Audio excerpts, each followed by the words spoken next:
Hello students, welcome back. In the last session we have discussed swing components, and with that we are at the end of the swing. Today we will start with a new unit, that is JDBC, and in today's session we will discuss introduction to JDBC. JDBC stands for Java Database Connectivity. While developing applications, sometimes we may want to save the data in the external data stores so that that data can be accessed later on in the application. And in Java, that is made possible by using an API called as JDBC, that is Java Database Connectivity. So we will study about JDBC introduction in today's session. Let's start. So first, what is a database? So database, as you know, it is simply collection of data which is stored in some organized way. So a database contains data that is in an organized form. Client-server applications make extensive use of database programming. Whenever we want to develop a client-server application, that makes an extensive use of database application, database programming, where multiple clients are connected to the server, where server in turn is connected with a database.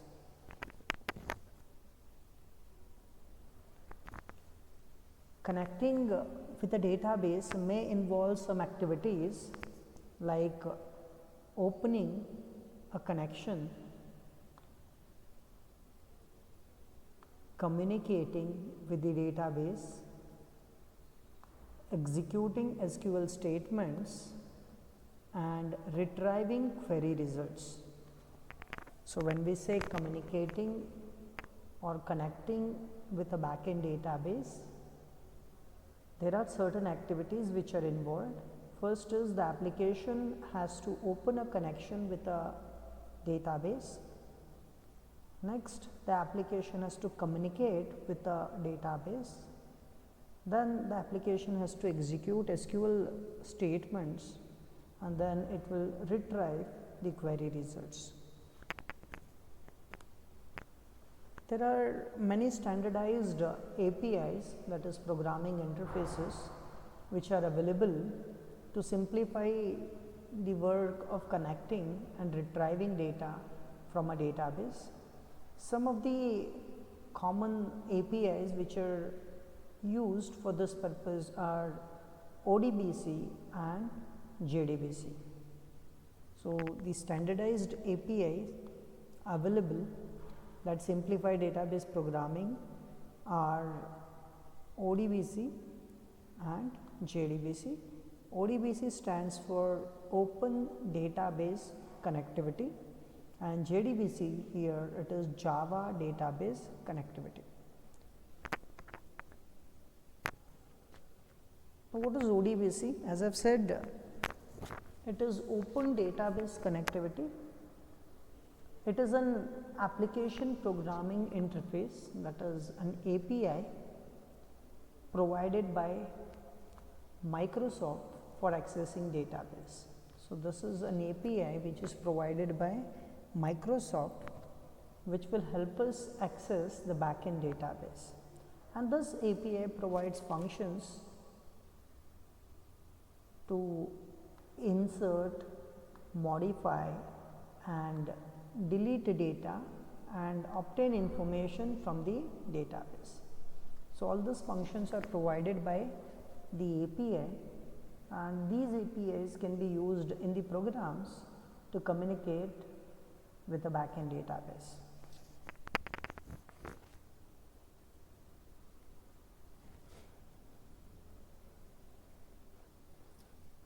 Now this diagram shows us how ODBC connection take place. Now consider we have our application. So application here it is any GUI program you can consider. You can consider an application as a Java GUI program, okay, that uses an ODBC, makes use of ODBC to interact with database. It makes use of ODBC interface to communicate with the database. Whereas driver manager is a part of Microsoft ODBC and is used to manage various drivers in the system. Again, this driver manager, this is also part of ODBC, and the work of driver manager, it is to manage various drivers in the system. To connect with any specific database, we need a driver of that particular database, and ODBC includes drivers for all the famous databases. Now, you can see an ODBC can be used to connect with an Access database, okay, by using Access driver. It can be used to connect with Oracle database by using Oracle driver. So on, it can be used to connect with any other database with that particular driver. So ODBC can be used to connect with many different types of databases by using different drivers for those databases, and that is possible by you because of this driver manager, which is part of the ODBC. And these drivers are necessary because these databases, all of these databases may have a different protocols which are used for the purpose of communication, and that is why we need different drivers to connect to different databases. There are many different databases from different vendors. You might be knowing some databases like Microsoft Access by the Microsoft. Then we have Oracle database by Oracle Incorporation. We have MySQL database. We have a database that is SQL Server. We have Postgres SQL database.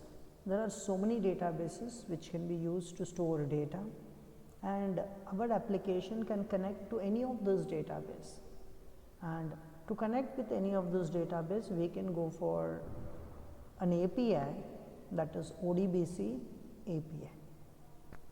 Okay.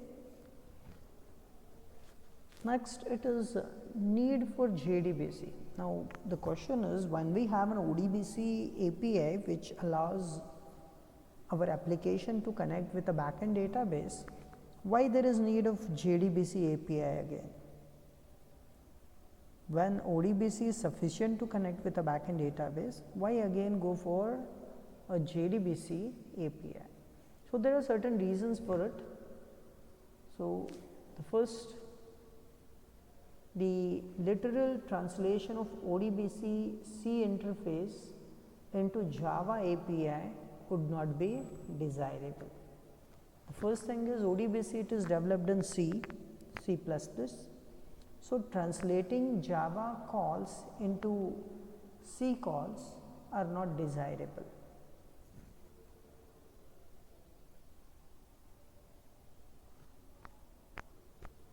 As I have said, ODBC uses C interface that has lots of drawbacks, and conversion of Java to C interface, it is not desirable.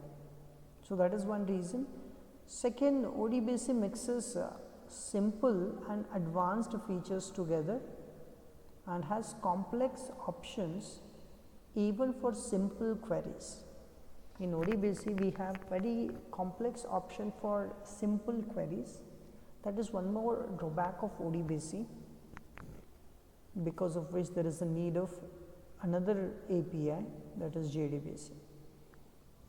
Next is a Java API like JDBC is needed in order to enable a pure Java solution. Now, using ODBC with Java is not a pure Java solution, because ODBC is not developed in Java, it is developed in C. So that would not be a pure Java solution. So there was a need of a pure Java solution, and that is why we needed JDBC, that is Java Database Connectivity, which is developed in pure Java. As it is developed in Java, JDBC is portable, but C interface, that is ODBC, is not portable. JDBC is a standard interface for Java programmers to access relational databases. So JDBC, it is a standard interface for Java programmers to access relational databases.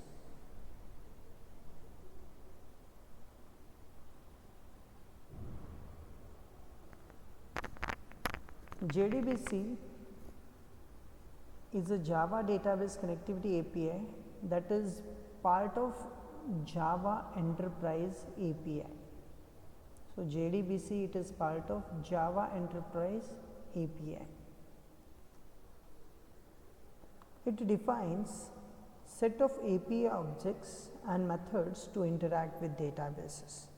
So even JDBC provides us with some API objects and the methods which allows our application to interact with the backend database.